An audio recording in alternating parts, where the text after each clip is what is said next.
Rasulullah Muhammad sallallahu alaihi wa ala alihi wasallam.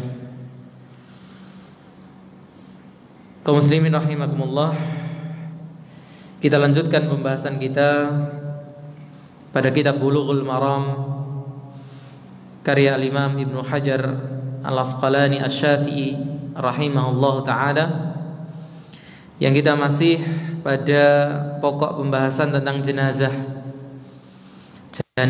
atau jinazah, yang kita akan membicarakan tentang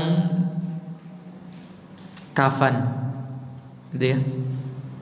Kalau sebelumnya tentang bagaimana memandikan jenazah, maka beberapa hadis berikut dan dirangkum oleh Syekh Abdullah Al-Bassam menjadi satu kesatuan. Ada 4 hadis. Yang pertama hadis yang sahih muttafaqun alaih, menceritakan keadaan Rasulullah sallallahu alaihi wasallam ketika beliau wafat dari sang istri Ummul Mukminin Aisyah radhiyallahu anha. Beliau bercerita, qalat kuffina Rasulullah sallam fi 3 athwabin bidin sahuliyatin min kursufin. Rasulullah sallam dikafani pada 3 lembar kain putih. Sahuliyah itu nisbat kepada sebuah tempat atau negeri di Yaman, tempat ditenunnya kain ini. Min kursufin, kursuf itu nama lain dari kapas, atau kita menyebutnya hari ini apa? Katun. Maka Rasulullah SAW dikafani dengan 3 lembar kain katun produksi dari satu tempat di Yaman, Suhuliyah, yang berwarna apa? Putih. Laisa fiha qamisun wala imamatun. Tidak ada padanya qamis, kemeja, wala imamah,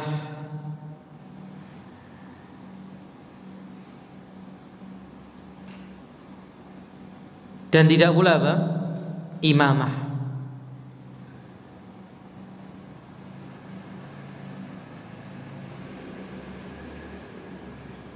Ini pekan keberapa ini? Betul ya? Bulughul Maram ya? Iya.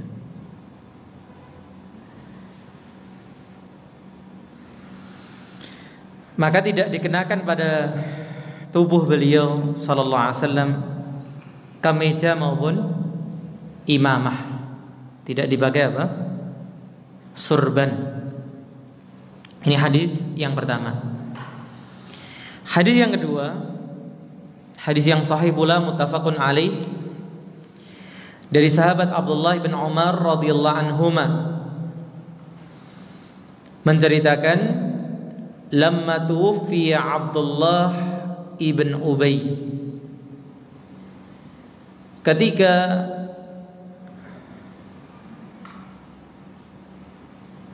bahasanya apa yang tepat? Kalau kita artikan tuwfiya, wafat, terlalu terhormat gitu ya. Abdullah bin Ubay, waalaikumsalam warahmatullahi wabarakatuh. Baik, ketika meninggal Abdullah bin Ubay, jaa ibnuhu ila Rasulullah sallam, datanglah putranya menghadap Rasulullah sallam. Faqala a'tini qamisaka ukaffinuhu fihi. Maka Rasulullah mengatakan, berikan kemejamu untuk aku kafani dengan kemeja tadi. Fa'atahu iyyahu. Maka putra dari Abdullah bin Ubay tadi pun memberikan bajunya, kemejanya kepada Rasulullah sallallahu alaihi wasallam. Hadis yang ketiga dari Abdullah bin Abbas radhiyallahu anhuma anna Nabiyya sallallahu alaihi wasallam qala ilbasu min thiyabikumul bayadha, pakailah dari baju kalian yang berwarna putih. Dan ini tentunya bagi siapa? Laki-laki. Disunnahkan, disukai untuk mengenakan kemeja atau baju berwarna putih. Fa innaha min khiyari thiyabikum. Kenapa? Sesungguhnya baju putih itu termasuk baju yang terbaik di antara kalian. Meskipun realitanya kadang sulit menjaga baju putih gitu ya. Tapi ya disitulah tantangannya. Ketika kita bisa menjaganya, akan terlihat kebersihannya, kerapihannya. Wa kaffinu fiha mautakum. Nah, yang berkaitan dengan bab kita di sini. Dan kafanilah dengan baju putih itu mayit-mayit kalian. Diriwayatkan oleh Khamsah. Siapa Khamsah?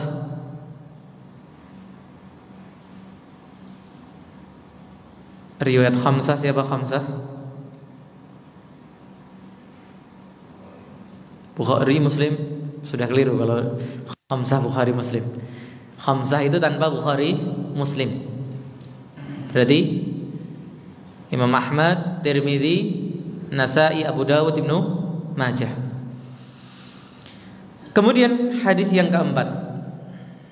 Ini keterangannya 4 hadis dijadikan satu. Hadisnya sahih riwayat Imam Muslim dari sahabat Jabir radhiyallahu anhu. Beliau mengatakan, bersabda Rasulullah sallallahu alaihi wasallam, "Idza kaffana ahadukum akhahu falyuhassin kafanahu." Rasulullah SAW mengatakan, jika salah seorang di antara kalian mengkafani saudaranya, falyuhassin artinya falyuhsin, maka perbaguslah kafannya. Jadi karena orang sudah meninggal, tidak mungkin nyakiti kita, tidak mungkin ngerasani kita, jangan kemudian saononi. Jangan kemudian kita perlakukan yang jelek-jelek, jangan. Tapi usahakan diberikan kafan yang terbaik untuk siapa? Si mayit. Karena juga kafan itu diambil dari hartanya siapa toh? Hartanya si mayit. Baik, kita baca keterangan tentang hadis ini. Yang pertama, hadis yang pertama menceritakan tentang keadaan Nabi sallallahu alaihi wasallam ketika wafat. Apa yang bisa kita ambil? Yadullu ala anna al-afdala at-takfinu fi thalathati athwabin bidhin. Ini menunjukkan bahwa yang paling utama mengkafani itu dengan 3 lembar kain. Lianna Allah Ta'ala lam yakun yahtaru li nabiyhi illa al-afdala. Karena Allah tidaklah mungkin memilihkan untuk nabinya kecuali yang paling utama. Ketika Nabi SAW dikafani dengan 3 lembar kain, ini menunjukkan mengkafani dengan 3 lembar kain itu yang paling utama. Apa argumentasinya? Karena Allah tentunya akan memilihkan bagi nabinya yang paling utama. Qala al-Imam Ahmad, berkata al-Imam Ahmad Ibn Hanbal rahimahullah, asahhul ahadithi fi kafnin Nabi sallam hadithu Aisyah. Hadis paling sahih yang menceritakan tentang kafan Nabi SAW adalah hadisnya Ummul Mukminin Aisyah tadi. Hadis yang pertama kita baca. Dari banyak sisi. Yang pertama dari segi sanadnya, itu yang menceritakan siapa tadi? Bukhari, Muslim, tidak diragukan. Kemudian dari yang menceritakan peristiwa itu siapa? Saksinya langsung sang istri, Ummul Mukminin Aisyah. Li'annaha a'lamu min ghairiha, karena beliau tentunya yang paling tahu daripada selainnya. Karena sejak sakit kemudian menjelang wafat itu berada di mana? Di rumahnya Aisyah radhiyallahu anha. Tentunya dengan izin istri-istri yang lain. Dengan meminta izin. Qala Tirmidzi, al-qawlu bi annahu kuffina fi thalathati abwabin bidin huwa as-sahhu ma warada fi kafnihi. Imam Tirmidzi juga menambahkan bahwa Rasulullah dikafani dengan 3 lembar kain putih adalah riwayat yang paling sahih tentang kafan Nabi SAW. Kenapa disebutkan ini? Kalau antum mau baca lebih luas, ada banyak hadis, ada banyak versi yang menceritakan kafannya Rasulullah SAW. Maka versi inilah yang paling sahih. Yang kedua,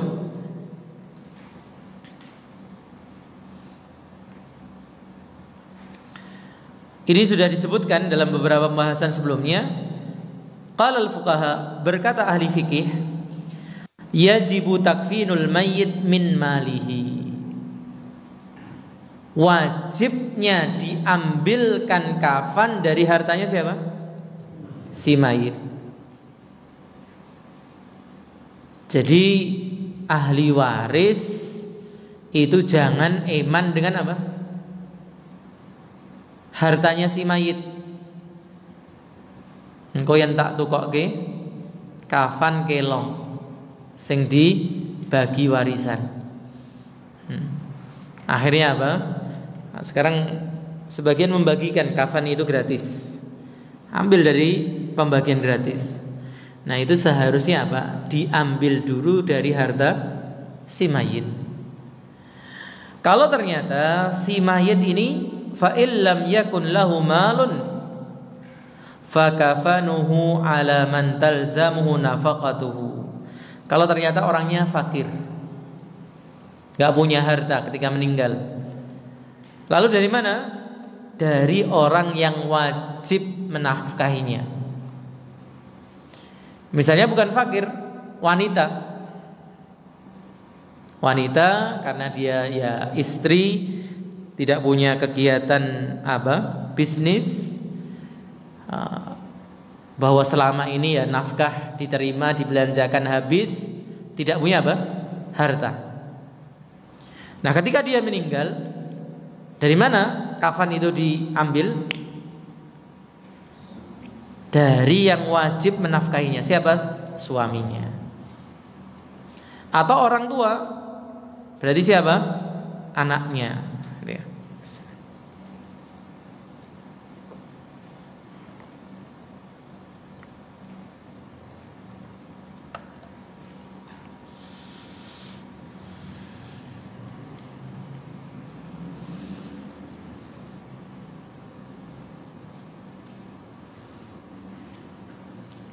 Kemudian cara menyusun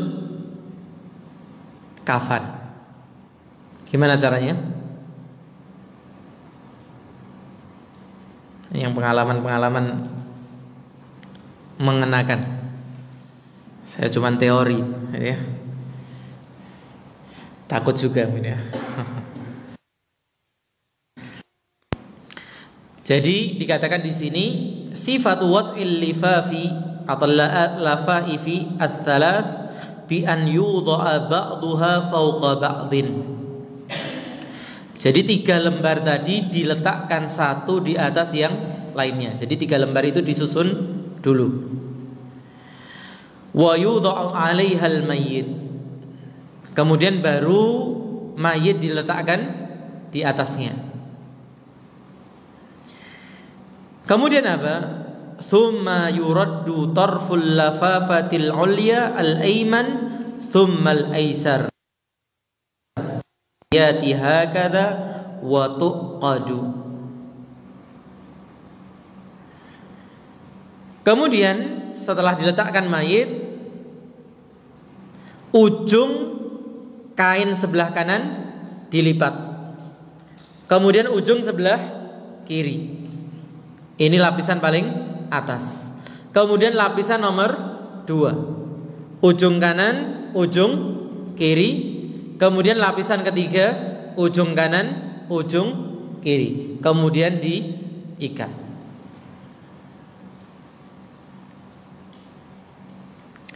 Nah, ini yang kemudian sering jadi bahan diskusi. Apa itu? Wa tuhallu fil qabri. Menurut Syekh Abdullah Al-Bassam, saya tidak melihat dalilnya, tapi ini wallah alam istimbatnya para ulama. Tali tadi ketika di kuburan apa? Dilepas. Nah, biasanya diskusinya di sini, dilepas atau tidak. Nah, ternyata memang ada pendapat fikih yang mengatakan apa? Dilepas. Maka ini kembali kepada kebiasaan masyarakat. Kalau memang kebiasaannya dilepas ya dilepas, kalau tidak ya tidak. Allah a'lam.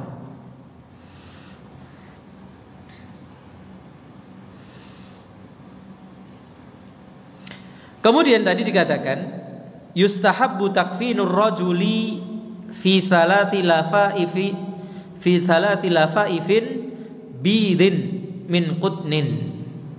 Disunahkan mengkafani laki-laki 3 lapis kain apa? Katun putih. Itu hukum asalnya.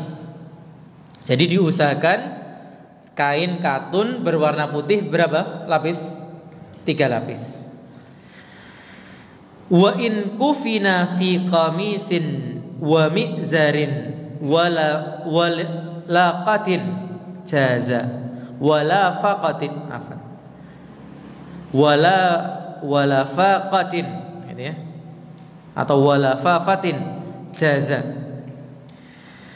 Tapi kalau lembaran kain itu tidak ada, seperti dalam kisahnya Abdullah ibn Ubay, kafannya tadi dari apa? Kemeja.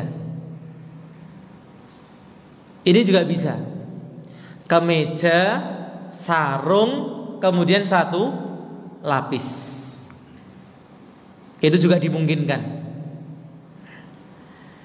Amma an tujma'al lafaifus thalath ma'al qamisi wal izar fa innal haditha yadullu ala khilafihi. Sedangkan menyatukan antara kemeja, sarung dan 3 lapis ini tidak ditunjukkan oleh dalil. Wallahu alam, apakah ada praktek seperti ini? Ketika beliau sebutkan mestinya apa? Ada. Maka hal ini untuk membantah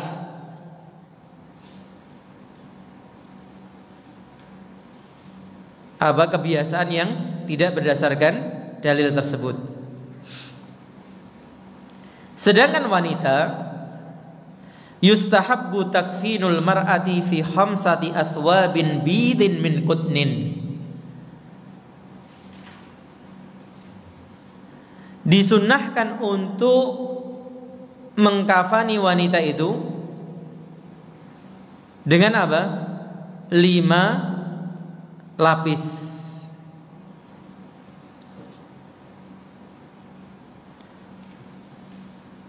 Apa itu 5 lapis? Izarun, sarung, atau istilahnya apa? Bawahan. Alhamdulillah sudah menyadari. Adem mas. Ya maklum AC baru ya.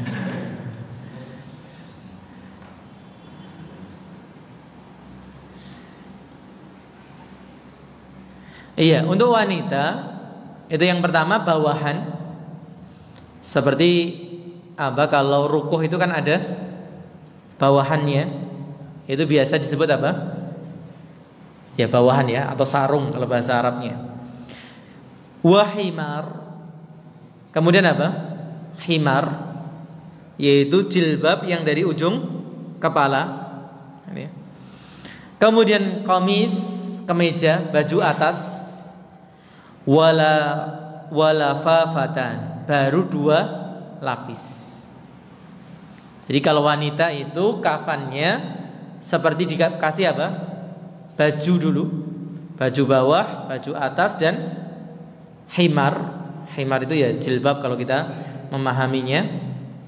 Kemudian baru apa? 2 lapis kain. Itu untuk wanita. Yustahabbu an yukaffana sabiyyun fi thawbin wahidin wa yubahu fi 3 athwab. Sedangkan untuk sabi itu apa? Anak yang belum sampai 7 tahun, itu cukup 1 lapis. Jadi anak-anak itu cukup 1 lapis. Wa yubahu fi 3 athwab. Dan boleh kalau dikafani dengan 3 lapis kain.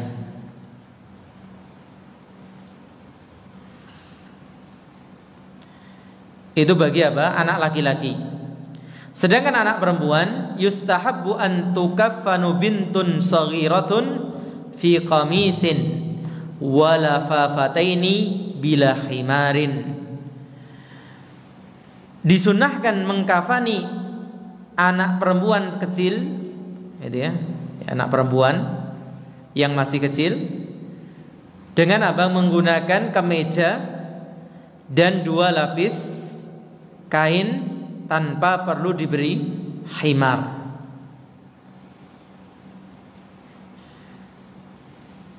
Kenapa tidak diberi himar, yaitu apa? Jilbab atau hijab? Li adam ihtiyajiha fi hayatiha ilaihi fahakadha ba'dal mauti. Karena ketidakbutuhan anak perempuan ini ketika hidup. Dan ini perlu menjadi apa? Perhatian sebagian, bahwa membiasakan boleh, tapi jangan sampai apa? Berlebihan.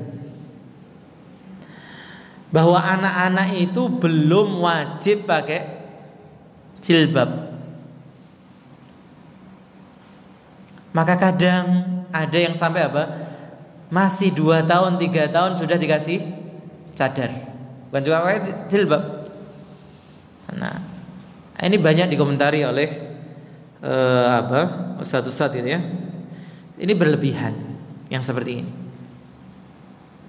Maka di sini dikatakan apa? Ketika anak ini meninggal, nggak perlu dikasih jilbab. Kenapa? Ketika hidup dia nggak wajib, nggak butuh jilbab. Mengingatkan tadi, tidak perlu dipaksa. Apalagi kadang apa? Suasana sedang panas, anak pengennya apa? Melepas jilbabnya, dilarang sampai ribut dengan orang tuanya. Ini sudah berlebihan, ini ghulu. Dalam namanya membiasakan ya sesekali, dalam momen anak itu nyaman begitu ya, suasananya dan sebagainya, itu boleh. Kalau pernah bahasanya Ustaz Erwandi itu bahkan cukup ekstrim gitu ya.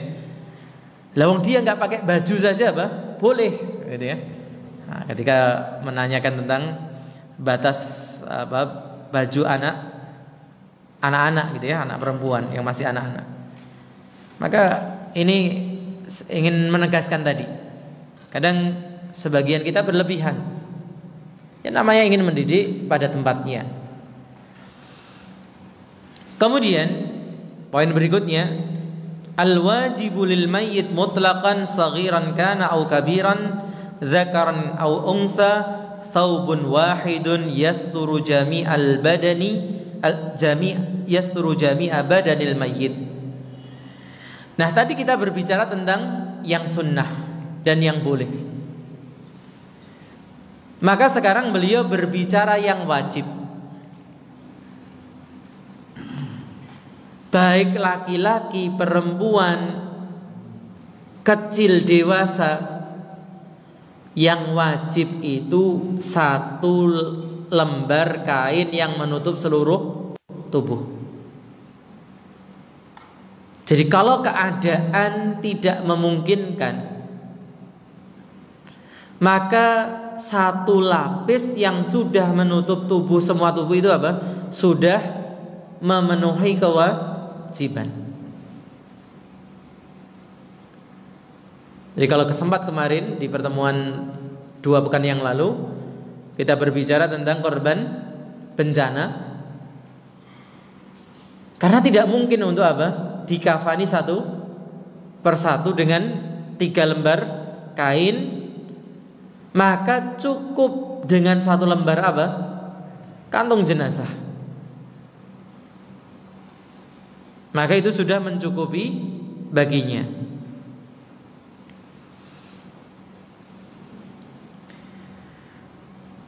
Baik, itu beberapa poin berkaitan dengan apa? Hadis yang pertama. Sedangkan kemudian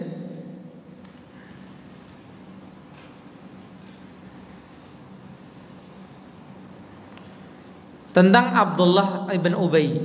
Abdullah ibn Ubay tadi kita katakan tentang kalimat yang pas gitu ya.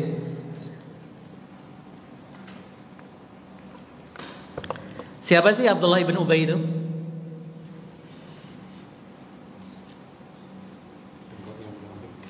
Dedengkotnya munafik.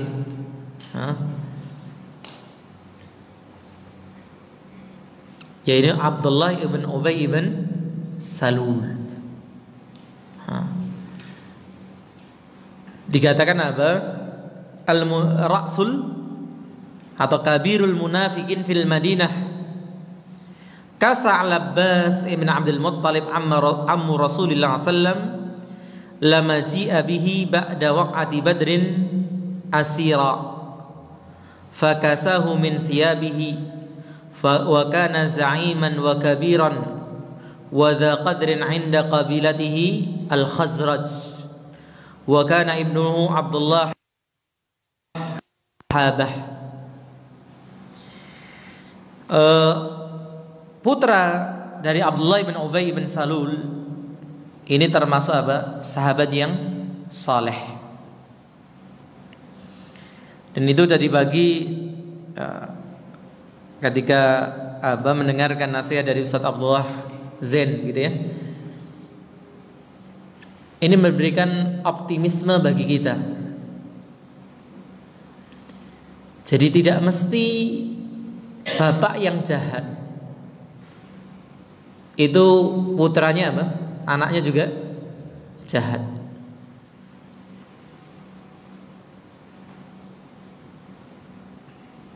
Ya kita sadari bahwa kita dulu mungkin apa? Kurang ilmunya, kurang belajarnya.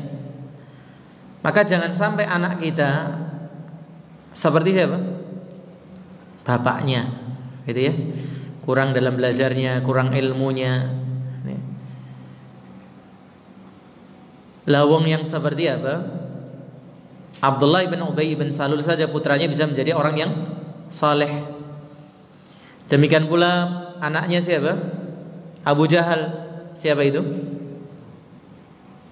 Siapa namanya? Ikrimah. Itu juga di antara panglima andalannya Rasulullah SAW, kaum muslimin.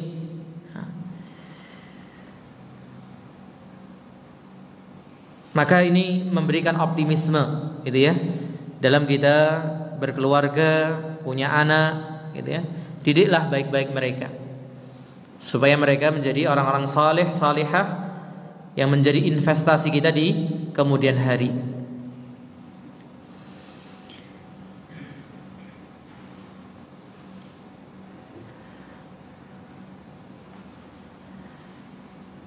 Maka putra yang saleh ini datang kepada Rasulullah SAW sebagai kewajiban mengurus apa? Bapaknya. Maka Rasulullah SAW meminta apa tadi? Kemeja untuk dijadikan kafan.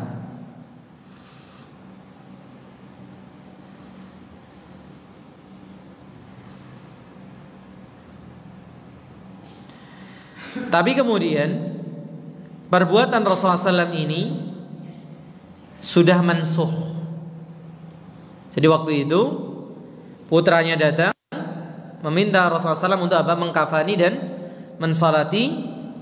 Kemudian Allah menurunkan di surat At-Taubah ayat 84. Wala tusalli ala ahadin minhum mata abadan wala taqum ala qabrihi. 84. At-Taubah 84. Dan janganlah kamu salat kepada salah seorang di antara mereka ketika mereka mati, ketika dia mati selamanya. Dan jangan berdiri di atas kuburnya, artinya tidak perlu mengantarkan jenazahnya. Kemudian apa? Berdoa di atas kuburnya. Karena ini khusus bagi siapa? Orang yang beriman. Tapi masalahnya hari ini bagaimana cara kita tahu orang ini munafik atau bukan? Bisa tidak? Tidak bisa. Karena nifak yang dimaksudkan di sini adalah nifak yang i'tiqadi, yang letaknya di dalam hati. Kalau Rasulullah SAW jelas mendapatkan wahyu, tahu siapa-siapa orang munafik, maka hari ini kita jangan bermudah-mudah dalam masalah ini. Selama orang itu masih muslim, identitasnya muslim, menampakkan keislamannya, ya sudah, kewajiban kita untuk apa? Mengurusnya, dari mengkafaninya, dari memandikannya, mengkafaninya, mensolatkannya sampai menguburkannya dan mendoakannya.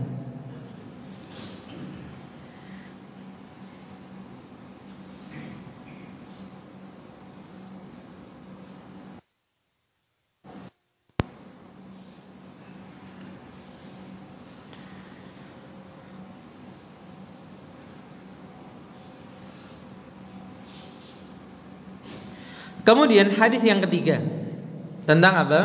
Baju putih. Hadis ini menunjukkan disunahkan mengenakan apa? Baju putih ketika hidup. Demikian pula mengenakan baju putih tadi sebagai apa? Kafan mayit ketika dia meninggal.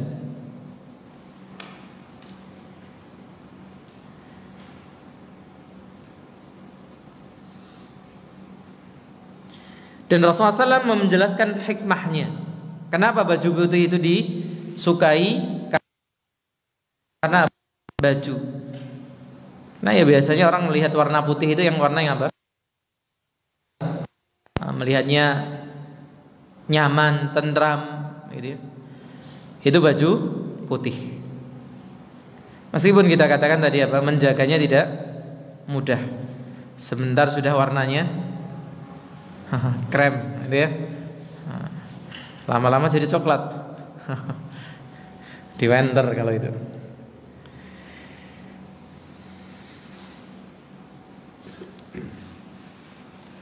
Kemudian hadis yang terakhir, hadis yang keempat menunjukkan apa?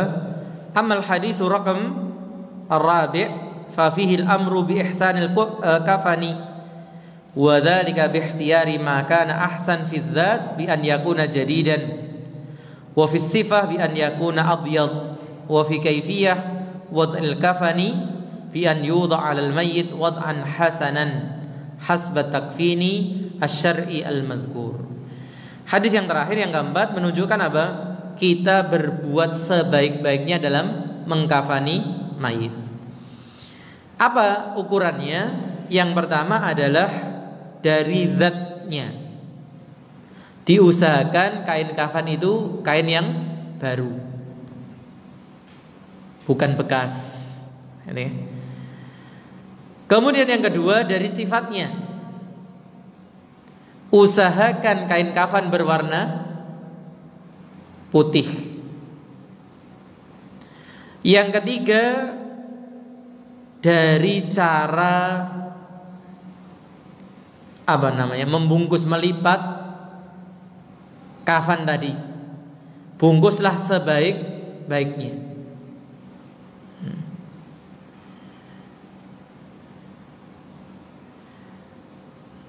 Maka perlu diperhitungkan, gitu ya.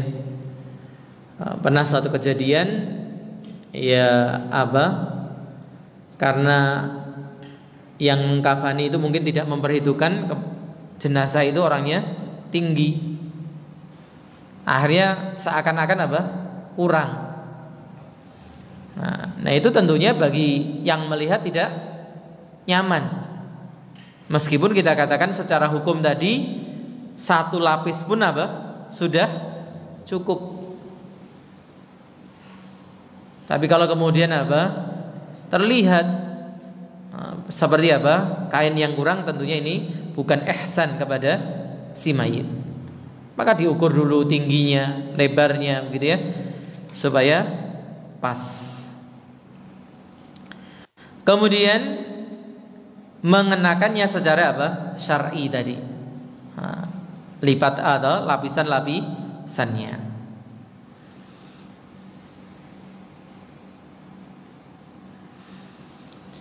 Baik, kita kepada hadis berikutnya.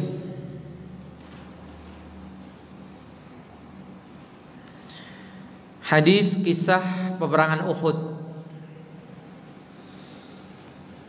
Kita tahu dalam perang Uhud korban dari kaum muslimin banyak. Ada berapa? 70 sekian, 70-an sahabat. Jadi kalau kita cermati seakan impas antara kejadian di perang Badar yang korbannya orang-orang musyrik itu ya sekitar 70, dengan perang Uhud yang korbannya kaum muslimin gantian sekitar 70. Yang kemudian mereka dimakamkan di sekitar Uhud, yang sekarang ini dikenal dengan Syuhada Uhud. Jadi komplek Syuhada Uhud. Nah, diceritakan dalam kisah itu dalam riwayat Imam Bukhari dari sahabat Jabir radhiyallahu anhu menceritakan, kana an-nabiyyu sallallahu alaihi wasallam yajma'u baina rajulin fi thawbin wahidin. Karena tentunya terbatasnya keadaan waktu itu. Ini keadaan darurat. Dahulu kala Nabi SAW mengumpulkan antara dua laki-laki dari korban Uhud dalam satu kain. Dan ini menjelaskan yang kita sempat singgung tadi, ketika memang keadaan darurat seperti bencana hari ini atau peperangan, maka jenazah disatukan dalam satu kantong jenazah. Boleh tidak? Tidak mengapa. Kalau memang keadaannya jenazahnya terbatas. Tapi kalau memang longgar, satu jenazah bisa satu kantong jenazah, ya utamanya satu. Summa yaqulu ayyuhum aktsaru ahdan lil Qur'ani fayuqaddimuhu lil lahdi wa lam yughassalu wa lam yusalla alaihim. Kemudian ditanyakan hafalannya Al-Qur'an, maka akan didahulukan masuk ke dalam liang lahat. Mereka tidak dimandikan, tidak pula disalatkan atas mereka.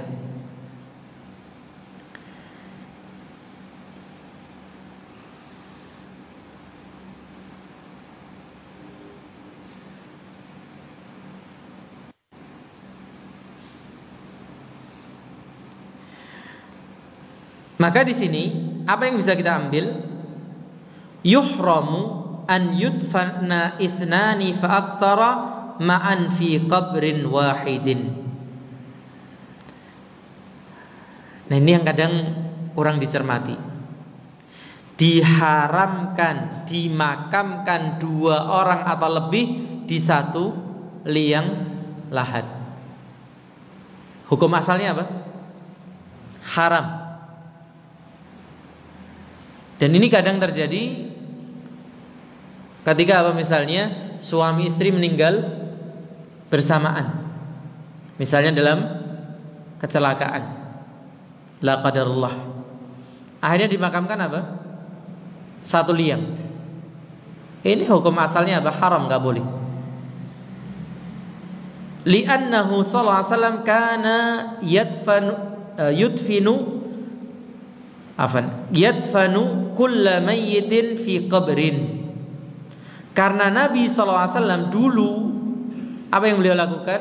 Memakamkan setiap mayit di satu liang tersendiri. Wa hakadha istamarra 'amalu sahabati wa man ba'dahum minas salafi wal khalaf la yunaza'u fi dzalika munazi'un. Dan demikianlah berlanjut amalnya para sahabat, orang setelah mereka dari zaman dulu sampai hari ini. Maka hukum asalnya memakamkan dua orang dalam satu liang lahat yang sama apa? Haram. Lalu bagaimana dengan hadis di atas? Jaza dafnu tsnaini fa aktsara fi qabrin wahidin inda dharurah. Boleh memakamkan dua orang bahkan lebih. Kapan itu? Ketika darurat. Misalnya yang kita hadapi hari ini tentang apa? Bencana. Jumlah orang untuk menggali kubur itu apa? Sangat sedikit. Karena mereka yang ada di sana, yang ada dalam apa? Daerah bencana biasanya apa? Mengalami shock. Nah, kisah dari kawan-kawan yang apa? Berangkat ke Lombok itu sampai-sampai tukang itu nggak berani bekerja. Kenapa? Masih shock. Sehingga waktu itu banyak tukang dikirim dari Jawa dan pulau-pulau yang lainnya. Karena tukang di sana sendiri masih apa? Shock dengan gempa. Maka dalam keadaan ini bisa dikatakan apa? Darurat.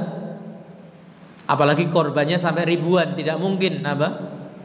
Ratusan, ribuan, nggak mungkin digalikan apa? Makam satu persatu. Wa minna dharurati kathratul mauta liwaba'in 'amin au kathrati qatla fi ma'rakatin. Dan di antara kedaruratan apa? Banyaknya korban mayit. Karena apa? Wabah yang menimpa banyak orang. Atau banyaknya korban dalam peperangan. Apalagi perang, semuanya capek begitu ya dalam perang. Wa wujudil masyaqqati fi ja'li kulli wahidin fi qabrin wahdahu. Atau adanya kesulitan menjadikan setiap mayit di kuburan terpisah. Fa idza wujidatid daruratu jaza dzalika. Kalau didapati kesulitan maka dibolehkan untuk menyatukan apa? Dua atau lebih. Maka kalau yang kita kisahkan tadi ada suami istri atau satu keluarga meninggal dalam kejadian apa kecelakaan, apakah ini darurat? Ya mestinya kalau tidak ada kesulitan untuk menggali kubur untuk masing-masing, ya tidak dikatakan darurat. Tapi kalau memang ada kesulitan, berarti apa? Darurat.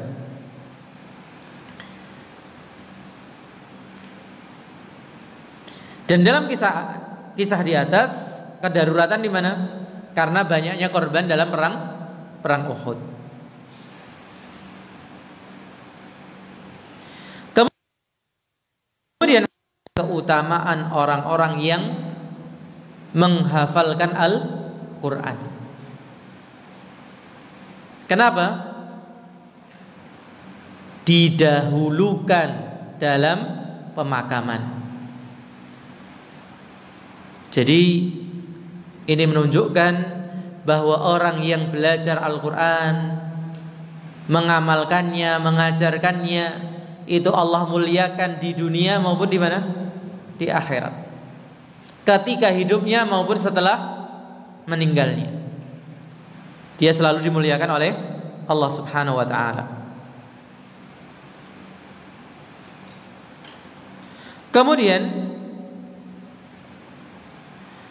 di antara hukum yang bisa diambil dari hadis di atas, bahwa orang yang mati syahid tidak perlu apa hikmahnya?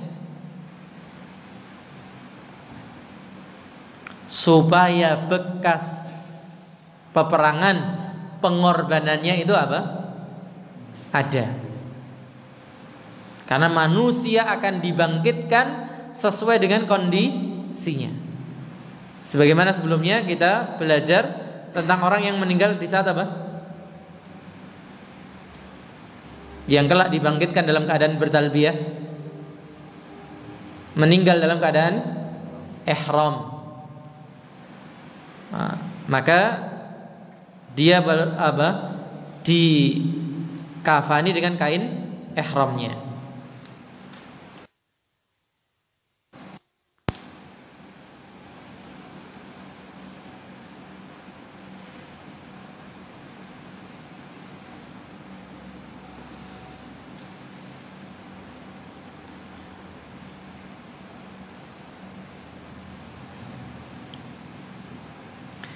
Berkata Imam Syafi'i rahimahullah ta'ala menerangkan hikmah kenapa tidak dimandikan, kenapa tidak disalatkan.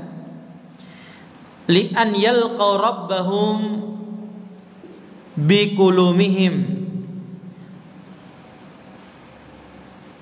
wastaghnaw bi ikramillahi lahum anis salati alaihim, supaya mereka bertemu Allah dengan keadaan yang mereka meninggal padanya. Dan kenapa tidak disalatkan? Karena mereka cukup dengan pemuliaan Allah terhadap mereka. Pemuliaan Allah terhadap orang yang mati syahid mencukupkan mereka dari apa? Disalati oleh yang hidup. Itu diantara hikmah yang disebutkan oleh Al-Imam Asy-Syafi'i rahimahullah ta'ala. Taib, ini beberapa faedah yang bisa kita ambil dari 5 hadis yang berkaitan dengan apa? Kafan maupun penguburan.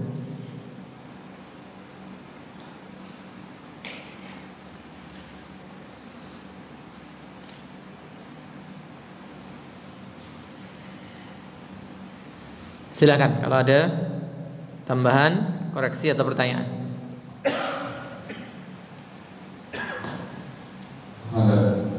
Jadi dikafani dari harta semain, lebih afdal mana kalau seandainya harta diambil dari harta anaknya, harta semain?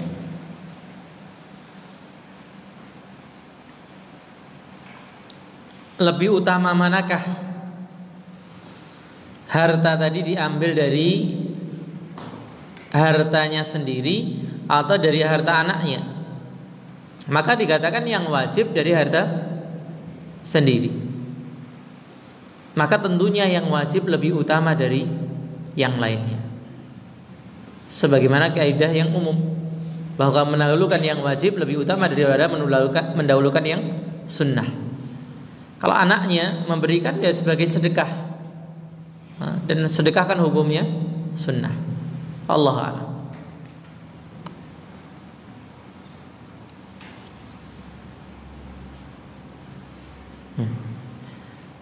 Saya manut sama yang pegang mic aja. Saya nggak usah nunjuk. Untuk membikinkan gaji tadi apakah dibentuk sedemikian rupa pakai anggaran sama akhirannya bagi perempuan? Baju ya bentuk baju. Jadi dibikinkan apa? Bentuk baju, bukan kemudian kain di apa ya? Apa istilahnya? Dibalutkan tidak. Tapi memang berbentuk baju. Berbentuk apa? Himar, jilbab. Yaitu dari ujung kepala sampai ke bawah. Iya, dipasangkan. Iya. Nah ini makanya apa? Perlu persiapan. Gitu ya. Tentang pakaian yang seperti ini. Allah a'lam.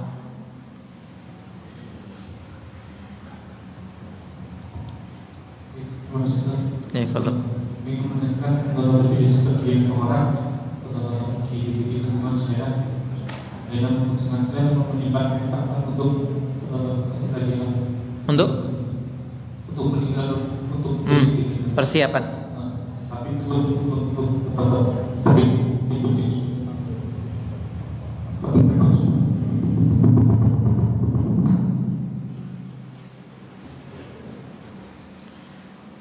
Iya, kalau tujuan mempersiapkan tadi apa?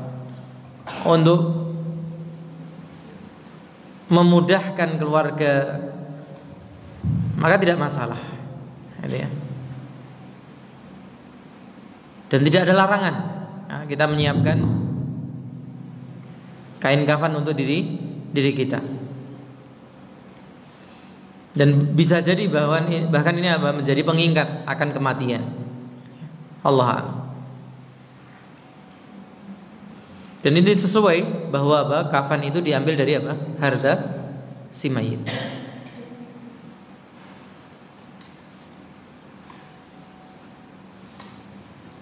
Angkat tangan aja, antum nanti biar dikasih mic. Mau menanyakan bagaimana hukumnya jenazah yang dimakamkan dalam sebuah peti, artinya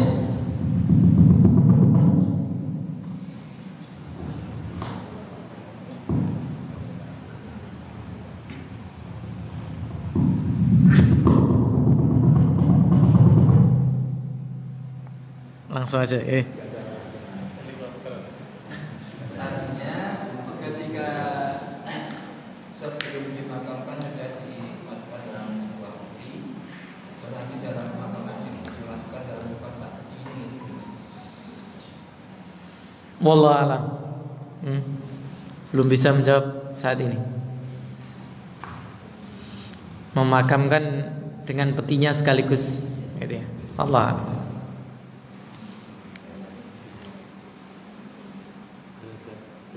Tentang malaikat Jibril memberikan 5 lembar kain saat Khadijah meninggal. Dan 5 lembar itu ditanyakan untuk siapa saja. Satu untuk Khadijah, satu untuk Rasulullah, dan untuk Ali, dan untuk Fatimah, dan kemudian untuk Hasan. Sebentar.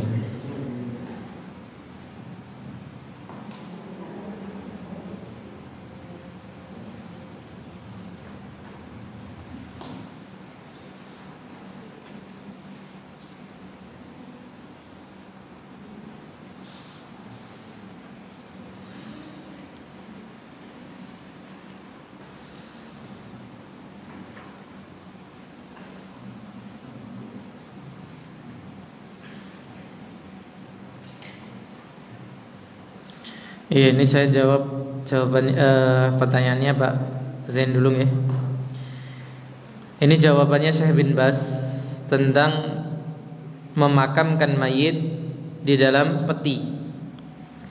Beliau mengatakan yang disyariatkan itu memakamkan mayit di tanah langsung dan tidak menjadikan dalam peti. Peti tidak dilakukan oleh Nabi SAW, tidak pula para sahabat, dan ini menyelisihi sunnah. Tidak selayaknya melakukan seperti itu karena menyelisihi sunnah Nabi kita Nabi Muhammad SAW dan menyelisihi apa yang dilakukan oleh para sahabat dan ahli ilmu. Itu jawaban beliau. Allah a'lam. Sedangkan tadi hadis tentang apa?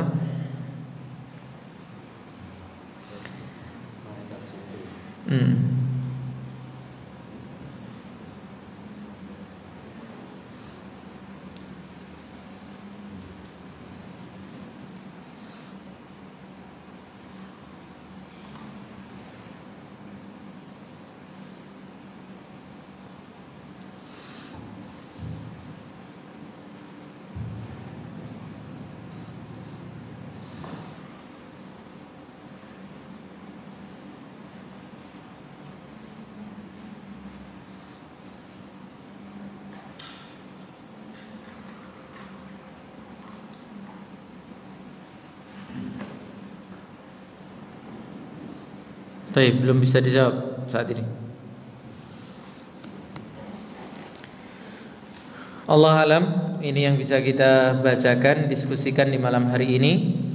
Semoga bermanfaat. Kurang dan lebihnya saya mohon maaf. Subhanakallahumma wa bihamdika asyhadu an la ilaha illa anta astaghfiruka wa atubu ilaik. Assalamualaikum warahmatullahi wabarakatuh.